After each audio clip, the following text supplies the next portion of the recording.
v.h.s.x? What do you mean? All right, everybody, welcome back to a brand new video. Today we're doing a reaction discussion video from theMrHeadache titled, Was the 9.3.0 dev update stream better? Now, I wanted to talk about this because the recent dev stream did release, and I wanted to get my thoughts on it because I know some of you guys may be curious as to what my thoughts are with the recent dev update we've received. And I just have to say that, I disagree with some people saying that this is a step in the right direction. I disagree with those people that say that this is a positive thing. And the reason for that is because of the fact that the stream did not address any of the main problems. They did not really give us anything sort of substantial. They basically just decided, okay, we're not going to add the stuff because of the feedback. Here's the Grimoire thing, and then skins, and that's it. We didn't get anything for like the palette density. We didn't get any like revert of anything. Like, it was just essentially, we're just going to leave the anti-camp in, and that's it. Just a pointless change. And it's ridiculous. And I don't agree that them saying, because I know Refined had spoken about it a little briefly, and I might cover that in another video, but he briefly mentioned, oh, like, they're saying what I'm saying, that, the killer players are being acknowledged. But the thing is that at least from my perspective, I don't think it's enough. I don't think that it really matters that they even said that in the first place. They may try to seem as if like they do acknowledge, but they've already shown that they don't care. So like, actions speak a lot louder than words. Great. Now, this is my first direct message straight to Behavior, specifically to Eric Pope, because I think you've always been a very, very chill individual, and I can see that you do a great job doing the community stuff for Behavior. So since you like feedback so much by your own admission that you said a lot in this stream, I want to give you my direct, honest feedback on why people are mad at you for the PTB is for testing thing, and that, oh, I will die on this hill thing that agitates so many people. I have actually, referenced this statement many times previously, as you guys know. And just speaking on my perspective as to why I thought it was completely tone deaf and just ridiculous is the mere fact that these changes that they're proposing right off the bat on paper are not needed to be tested to know that they're bad. These changes, like having the exhaustions recover from the syringe, and to be having basically 3 sprint bursts in a match, which is just back to back, which is ridiculous. Anti-camp and anti-tunnel, anti-slug, and all these types of, like, the way that they go about it is not good. And we already can just look at it and understand that it doesn't work. It's bad. Furtive did not need to be changed. Like, it's right, we can just look at the page, and it's already been, it's happened in the past. People will look at the page and go, what the hell is that? Like, this makes no sense. So the fact, like, and it's like ridiculous, because it's like, why do we need to test something that we already understand is going to be terrible? Like, if somebody walked around and said base kit no edge should be added into the game in the next PTB, we would all understand that that's a stupid idea. We would all understand that that's just ridiculous. In the same sense that we should, what's another one? Base kit deliverance shouldn't be in the game, right? Like, things like that should not be in the game. Like, these are things that just don't make, like, base kit unbreakable should not be in the game. Like, these are things that we all can understand equally, should not be in the game. But let's continue. Reason people get mad at you for saying that is not because testing is bad. I don't think anybody is saying that testing in the PTB is a bad thing. And if they are outliers and you should not listen to them. The problem with saying the PTB is for testing, guys, we have to test things, is that we have tested base kit unbreakable 3 times. We have tested on base kit unbreakable 3 times at this point, and every single time we have said, no, this creates problems, and you still haven't accounted for all variables every single time we have tested this. I 100% agree with that. Anti-slug is not needed. The reason that slugging is even there is because of the pressure that it creates. The way that the game functions is you need to get the one side off of their objective. So the survivor's objective is to directly complete the generators. If you can get them off of those generators, that is preventing them from completing their objective. The same way as a survivor, you need to pull them away from those gens so that they can be completed in the first place. And if you don't go down, or if you don't die, or don't die quickly, it'll be much more difficult for the killer to do their objective, which is to kill. It goes both ways. So the fact of the matter is, you're taking something like slugging and just like going, oh well, here you go, base unbreakable. Look, we already know it's not going to work, because base unbreakable by itself reverses all your pressure in seconds just because of its existence as it is. Making it base kit with no compensation, no way to prevent it, no way to stop it, no way to counter it, just completely throws away all the effort it took to even get that down in the first place, or get those 4 downs in the first place.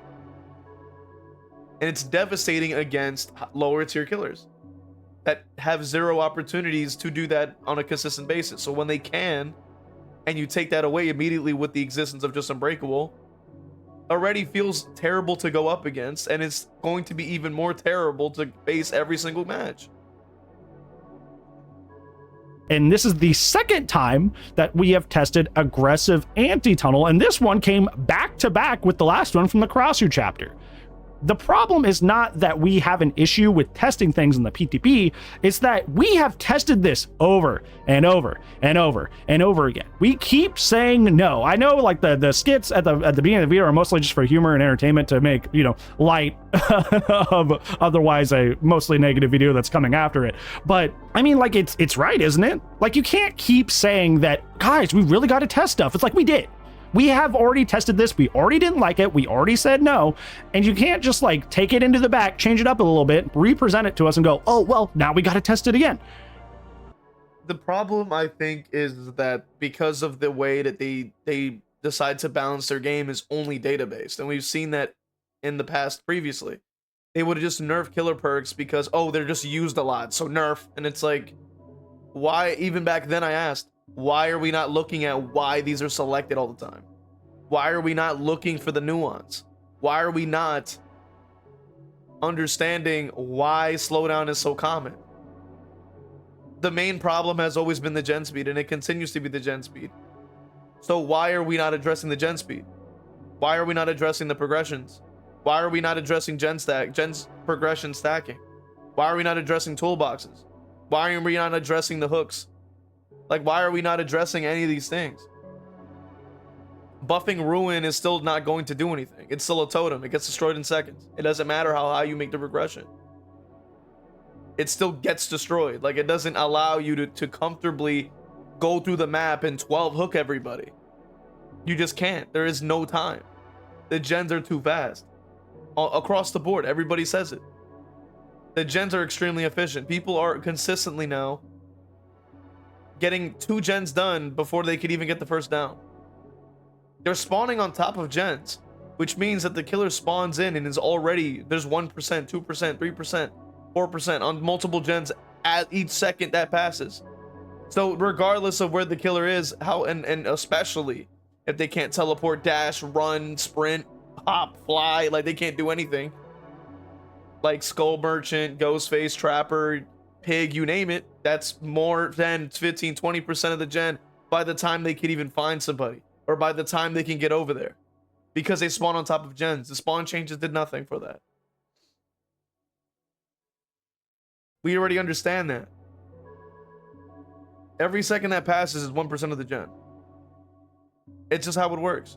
And the only time you don't see that is in the lowest MMR, because they are brand new. They don't realize that they had to do the gens. They're just new. What do you want them to do? They're still learning.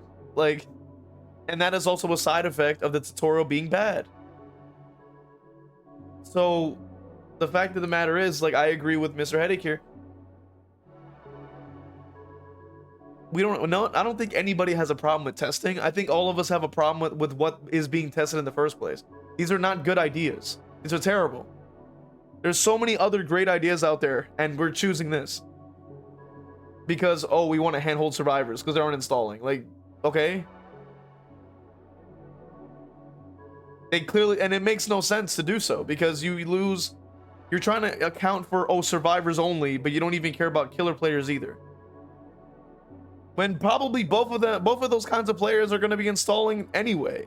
You're still losing players. It's not like because you overbuff the survivors, magically everybody stays playing. Like, you're still going to lose something. So it still is a flawed way of thinking to go, well, let's just remove the killers out of the equation so all the survivors can play. Like, there's no match without a killer player. Makes no sense. For those of you who don't know my background before I got into the whole content creation streaming thing, is that I was a teacher for 4.5 years, high school level social studies. And this reminds me of some of my students that I would have. They would get the wrong answer on a question, and I go, okay, well, that answer is incorrect. Go take a crack at it again and come back to me. And instead of actually like changing the answer, they would just go in, change their wording a little bit, and then bring it back to me with the same wrong answer. And I would go, okay, well, you changed the wording a little bit, but the answer is still wrong. Go try again. And they would keep doing it. I'm like, okay, you gotta find the right answer here. You can't just keep changing things up a bit and pretending they're like, oh, well, now it's fine. You actually have to put in the work to do something different. And this is what this reminds me of, because you can't say, oh, well, it's for testing, guys. We got to test. It's like, well, you keep testing things we've already tested and we have already found are things that are not healthy for the game. That is what people's gripe are. They're not mad at testing. I 100% agree with Mr. Headache here. That is exactly what behavior has been doing. And that is just like such a common thing that we see. With behavior nowadays, like they just keep rebranding the same exact change and just calling it a day, and it's like it gets worse and worse and worse with each time they even pitch it. It gets worse. You went from good killer bonuses and then over-tuning the survivors all the way out the wazoo. Then instead of addressing the over-tuning out the wazoo part, you just take out the killer bonuses and then just go, okay, but here you go. And it's like, okay, but you just made it even worse. Like, just keep the killer bonus part. Like, that's the good part. We like that.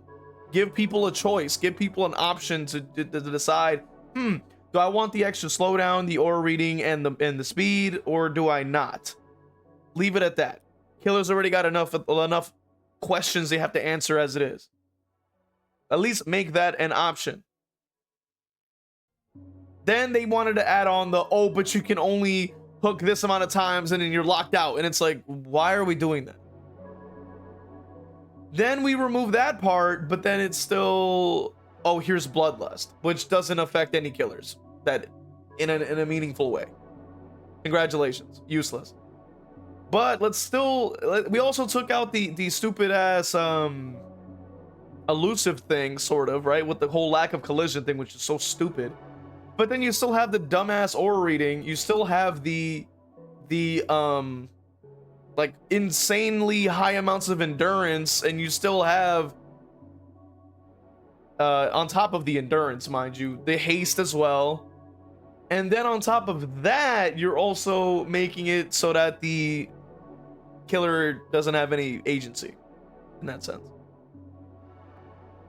And I don't mean this in any negative or harshly critical way. I'm legitimately trying to answer your question and confusion on why people are so upset and frustrated. We don't like testing things multiple times when we've already said no to them. That's what it is. One thing I do want to say before we move on from the whole anti-tunnel and anti-slug thing is they're not abandoning everything entirely. Base kit anti-tunnel is going up by 5 seconds for both the base kit endurance and haste. So just be on the lookout for that you will have to like be more aware of that and count a little bit longer if somebody's trying to use those things. I still think that it's extremely unnecessary. Like they already have base kit borrowed time. Like I don't know why we needed more personally. And like I've even stated, like we just don't get anything in to compensate, which is kind of ridiculous. I don't know why they continue to receive all these buffs.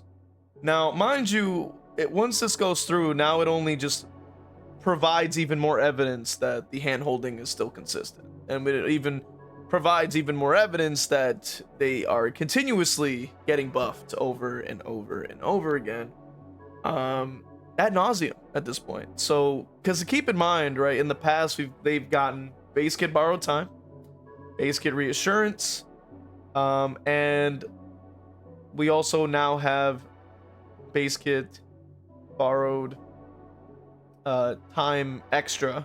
So there's that. Just off of that alone, just from what I can recall.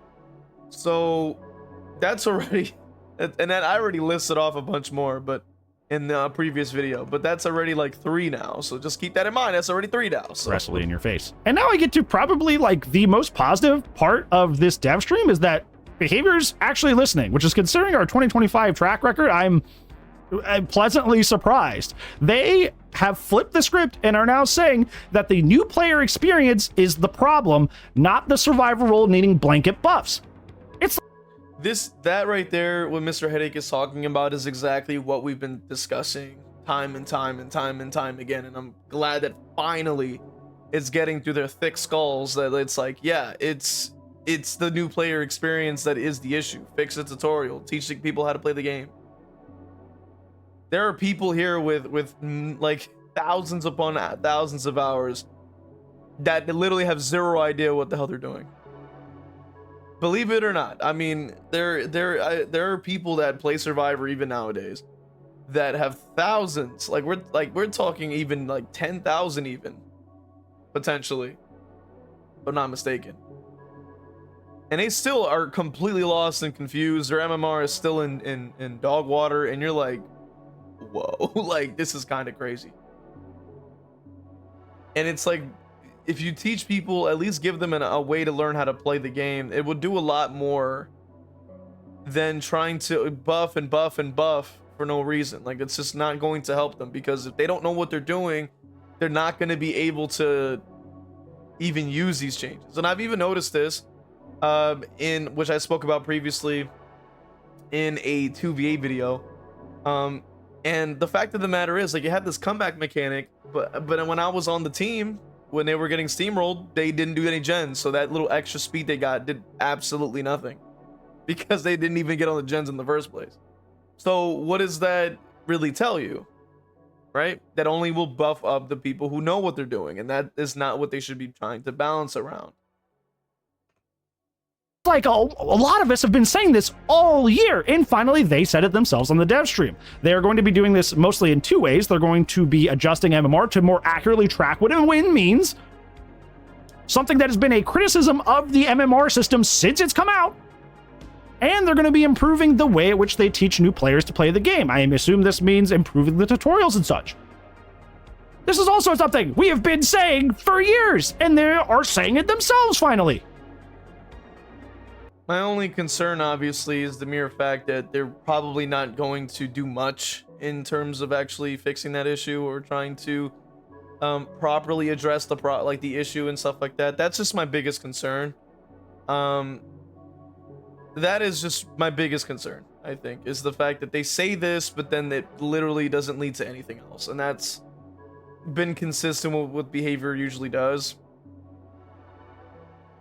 So I think it's really sad in a weird sense that this feels alien to like, you know, hear behavior listing to us, but like it really does feel completely different from their approach that has been happening for like roughly the last year of like, oh, just like blanket buff, blanket buff, blanket buff, and hopefully that'll make people wanting to quit, people that are quitting, or people that are new and not enjoying the game. Maybe if we just blanket buff everything, it'll just be fine. We have tested that, we have tried that, it is clearly not working. People are still quitting over the tiniest things. It doesn't matter how strong they are, that's just what they're gonna do. So trying to make it to where the right people are facing the right people of the same skill level, and making sure players that are new to DBD actually know how the game is played instead of just, you know, running into these things and harshly having to figure out themselves is a core issue of the game. That's why I'm not going to hold my breath, obviously, because they say that this is the issue, but we still don't know if they're really going to fix the issue. It took them over 10 years to realize this, right? Like, to be able to finally figure out what the biggest glaring issue is, right? I guess not technically 10 because the MMR wasn't an issue back then, but let's say 5. Let's say 5 years or so, whenever it got added. It took them as long as it did for them to finally realize that the new player experience could be improved by adding a better tutorial. The new player experience could be improved by teaching them how to play the game, how they can understand better what's going on. But I'm not holding my breath. I don't believe that we're really getting anything out of this. I don't really believe that this really means anything positive, because we need to actually see what the future holds. We really just have to wait, and that's sort of the issue. We have to just wait. We don't know what they're going to do. We don't know the direction they're going to head in. We do not know anything. But let me know what you guys think in the comment section while you're down there. Check out the original video linked in the description. You can check out theMrHeadache's video, listen to the full video on your own, and consider becoming a member on Patreon or YouTube, so you have access to exclusive emotes for live streams and content you're not going to see anywhere else. I'll see you guys in the next one. You get your name read off at the end of every video. Stay tuned for that if you are a member. Well, I wanted to go ahead and take some time out to thank all my members from Patreon with Crow King 101, my YouTube members, Majora Jeff, Endire, Evil Peachy YT, Zero Mocker, Christian, Hexdev, and Crow Vader, and for my Twitch subscribers, Cake is the Road, Danica 2002, Final Girl _Bunny, Acklefin, Chili Cinderace, Zero Mocker, Ginsburg, Johns 117 _ Lovely Ghost TTV, Jar TTV, Zazaboo, and Crow Vader. Just wanted to thank you guys. And if you also want to have your name read off at the end of every video, make sure you join on one of these platforms to get one of those perks, as well as the other perks you get. So appreciate you guys. Thank you guys so much.